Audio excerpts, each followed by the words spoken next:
Chers investisseurs, quand on investit en bourse et qu'on achète des actions, on a différentes stratégies, que ce soit miser sur la croissance ou sur la valeur ou sur les dividendes. Et on remarque que beaucoup d'investisseurs misent sur les dividendes. C'est pour ça qu'aujourd'hui, on va faire une petite mise en garde. Est-ce que vous connaissez les dividendes trap? C'est en fait ce qu'on appelle aussi dividend yield trap ou yield trap aux États-Unis ou dans le monde anglophone. Il s'agit en fait d'un piège qui est monté par certaines entreprises pour vous inciter à investir parce que vous visez les dividendes. Et ça commence par des dividendes qui sont annoncés, qui sont vraiment élevés. Donc vous allez avoir des dividendes de 10, 12, 13%, voire même 18% dans certains cas. Et directement après, on a beaucoup d'investisseurs qui vont acheter les titres. Il y a plusieurs cas qui font qu'on peut être en face d'un dividende trap. Déjà en 1, c'est possible que les résultats soient trop faibles ou n'aient pas assez de perspective. Mais ça se voit directement dès qu'on analyse les chiffres de l'entreprise, on se rend compte en fait que peut-être que le taux de distribution, si on prend la valeur des dividendes, est trop élevé. Et trop élevé, ça veut dire qu'il dépasse ce qu'on a d'habitude ou il dépasse ce qu'on a d'habitude dans le secteur. Donc il est possible qu'on soit dans un dividende trap quand on voit que les résultats ne sont pas assez bons pour permettre cette distribution de dividendes. Mais on peut aussi se douter qu'il y a peut-être un dividende trap quand on voit que l'entreprise n'a jamais distribué de dividendes.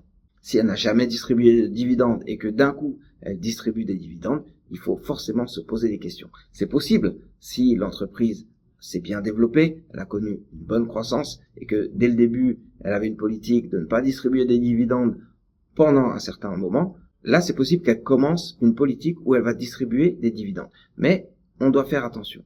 Est-ce que c'était vraiment prévu ou est-ce que ce n'est pas prévu et est-ce que c'est juste pour attirer des investisseurs? Il y a aussi un autre cas où vous avez une entreprise qui a l'habitude de distribuer des dividendes et jusque-là, tout se passe bien et un montant de dividendes qui peut être aussi assez élevé par rapport à d'autres entreprises. Mais c'est normal, c'est peut-être parce que le secteur le veut ou c'est normal parce que l'entreprise est leader sur son secteur. Bref, elle a tout intérêt à donner des dividendes. Ça rassure souvent ses actionnaires.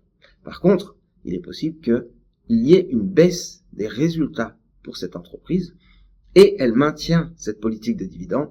C'est sûrement pour faire plaisir à ses actionnaires et donc on est là encore dans un dividende trap dans le sens où l'entreprise elle verse des dividendes corrects pour garder ses actionnaires, voire même en avoir de nouveaux.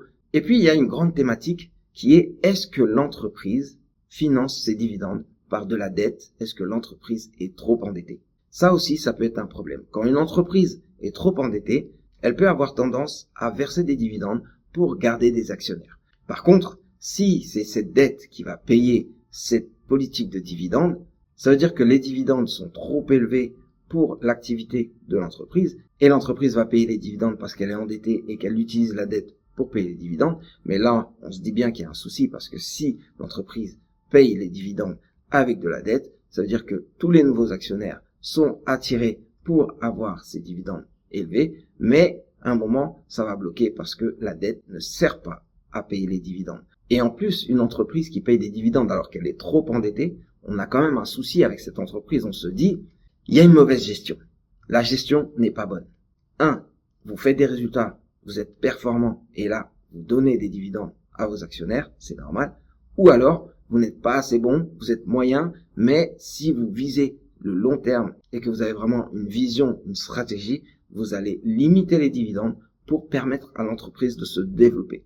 Donc là encore, on regardera bien la dette de l'entreprise. Là encore, vous êtes dans un dividende trap, vous avez cru que vous allez recevoir un bon rendement, mais au final, vous vous retrouvez avec des titres dont la valeur a baissé. Et en dernier cas, on a aussi des entreprises qui vont payer un dividende élevé.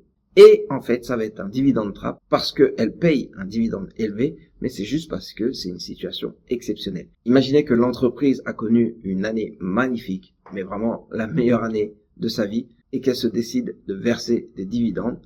C'est possible aussi que vous soyez dans un dividende trap dans le sens où elle va chercher à avoir un maximum d'actionnaires parce que elle peut se le permettre vu les résultats qu'elle a fait. Mais c'est des résultats exceptionnels. Là encore, il faut regarder et s'assurer que cette entreprise s'est inscrite dans des résultats qui vont être sur le long terme ou est-ce que c'est vraiment des résultats qui sont liés à une situation particulière.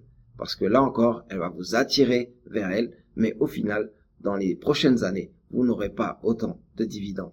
Je vous souhaite donc de ne pas tomber dans ce genre de piège et d'avoir des investissements qui sont assez rentables et voire même des rendements élevés. Merci d'avoir regardé cette vidéo, c'était Serge Aliwania pour le Café de l'investisseur.